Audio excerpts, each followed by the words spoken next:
G'day guys, welcome back to my channel. My name is Wildcard and thank you for following my content. I almost did it again. I almost called Ireland Wales again. There was too much news about the Wales game. So yeah, let's focus. Ireland versus Japan at home at Viva Stadium, Lansdowne Road. This was a massive game for Ireland. They're preparing for a matchup against the All Blacks, and this game was actually played side by side with All Blacks versus Italy. And I was watching two games on two screens, and honestly, I thought the Irish was like the All Blacks, and the All Blacks were not the Irish, but the All Blacks were maybe the Wallabies, and it was pretty like stark contrast between the two sides. And Ireland really came out with a big performance on the week yesterday. It was just absolute world-class performance, especially in the first 25 minutes. Everything was super smooth, and it was like super fast breakdowns, like really insanely high tempo, like little to no mistakes. It was just like sublime rugby from Ireland, and they really just came out and blow Japan out of the water straight off the bat.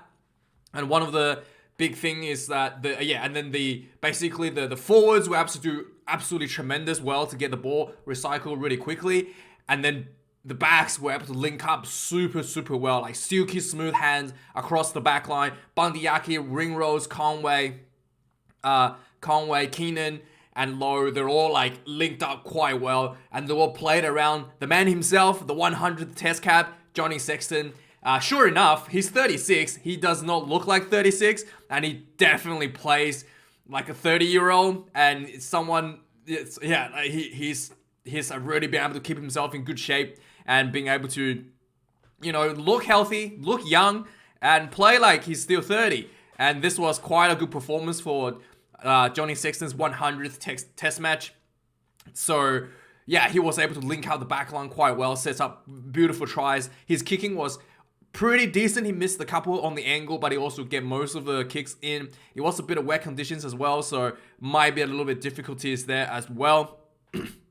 I did say that this was the performance. This performance from Johnny Sexton was probably better than his performance in the Six Nations earlier this year. It was like much more open attacking with his play. There's a lot of like the flow of his directions was a lot smoother. There was much better rhythm out of his attacking as well. And he just seems to be more, I guess, relaxed and more open to everything he's doing. And it really showed. The fact that he was smooth, his teammates were around him was smooth, and the handling was just really spectacular between the Irish backline. And the Irish forwards, especially, were also having a great day, like I mentioned a little bit earlier. Ty Furlong, the big man, he was just like crashing the ball. He was running the ball. He had so many runs. I was really impressed how many times he was able to get himself in a position where he was just barging through the defense, setting up like forward momentum for the Irish backline to work with. Again, super good performance out of Ty Furlong. One of the standouts for the Irish forward pack. And then Japan, despite having a good game last week, was it last week? Yeah, last week against Australia. Oh no, actually 2 weeks ago now. Against Australia, they look a bit shell-shocked coming out after after Ireland kind of put up a furious start on them. The players from the Irish team maybe are lacking a little bit of leadership. I think that's something that that's the issue with the Japanese team. Sorry, I did say Irish, the Japanese team. So players like Michael Lynch, their captain, or the old captain, he's not captain anymore, was not playing this game at all. So maybe some of the older generation players really left a bit of a leadership vacuum in the Japanese team. So basically when the Irish got up in front, Japan just really didn't mount that much of a comeback, didn't really put up too much resilience to try to fight back, to make really lack that bit of a leadership. Exactly, like it's probably the best word, to really organize a comeback. That's probably what I saw out of the Japanese team. They fell behind and they didn't really fight back. And overall, the Irish put on 9 tries on Japan, 581 run meters to 231. Was much more dominant in the first half for Ireland, where Ireland was 408 run meters already at halftime, and Japan only had 48 run meters. 10 turnovers conceded for Ireland, 21 turnovers conceded for Japan. So the 4-pack at the breakdown was really, really, really good for the Irish team once again. So tackles made 163 for Japan, 24 missed tackles, 91 for Ireland, 11 missed tackles. So both tackled. So Japan had to do a lot of tackling and really good defense, despite the fact that this good defense, this is a pretty good tackle completion rate, and still, yeah, the Johnny Sexton was able to manage the game perfectly around it. 3 missed kicks for Johnny Sexton, looks like. Maybe 2. One of them maybe was missed by somebody else in the second half when he came off. But yeah, this was, I think it was 2 missed actually. And this was, world-class performance by Ireland overall.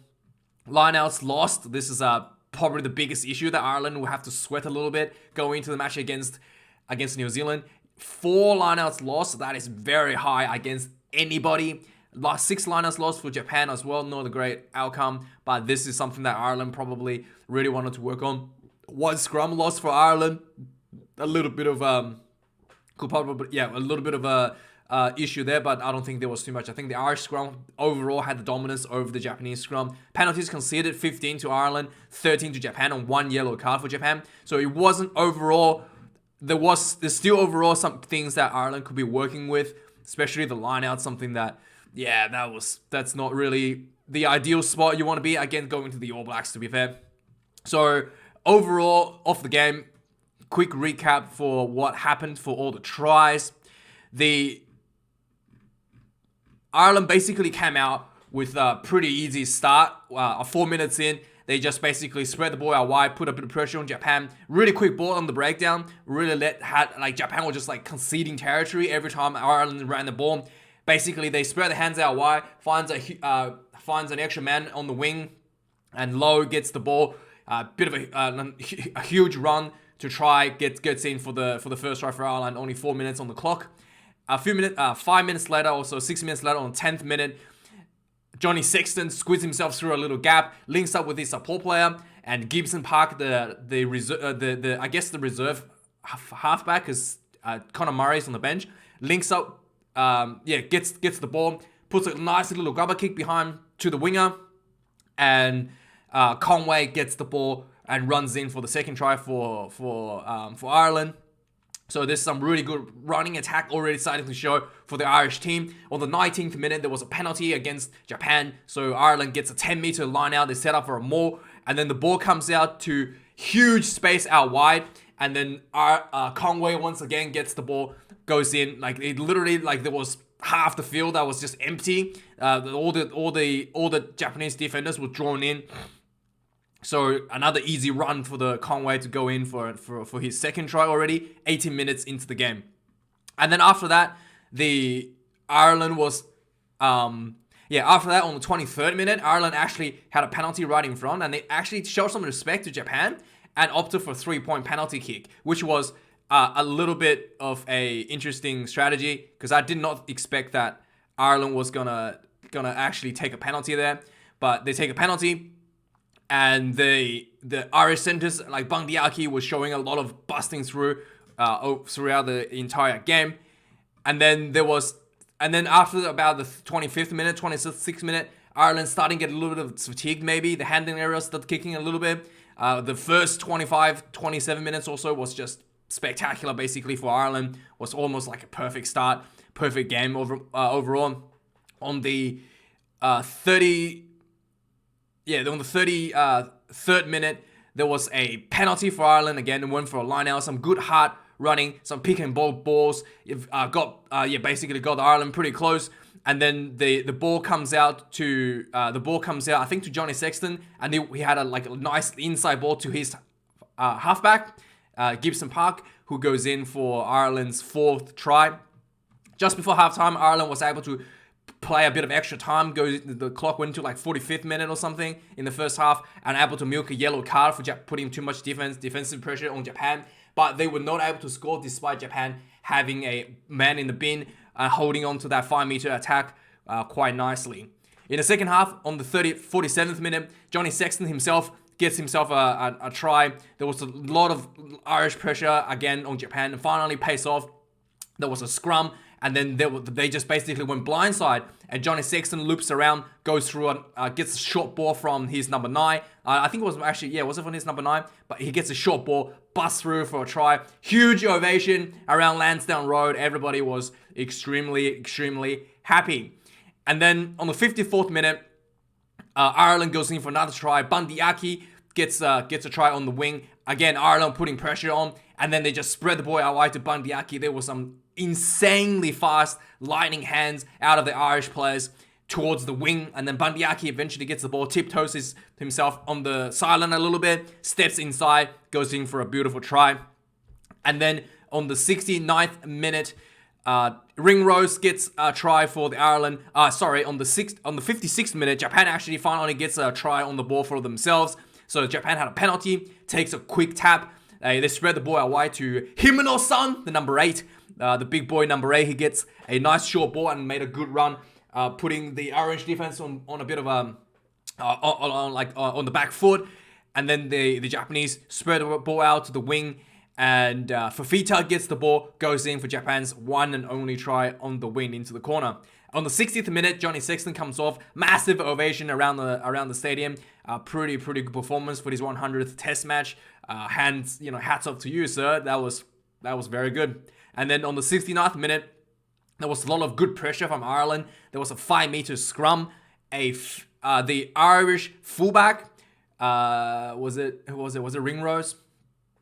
Anyway, the Irish fullback gets it is Ringrose. Basically gets the ball. He runs hard at the defense, busts himself through, gets a try on the 69th minute. On the 74th minute, the Conway gets his 3rd try of the game, and he basically Conor Murray was on the field at this time. He sees some space behind Japanese defense. He grabber kicks the ball behind.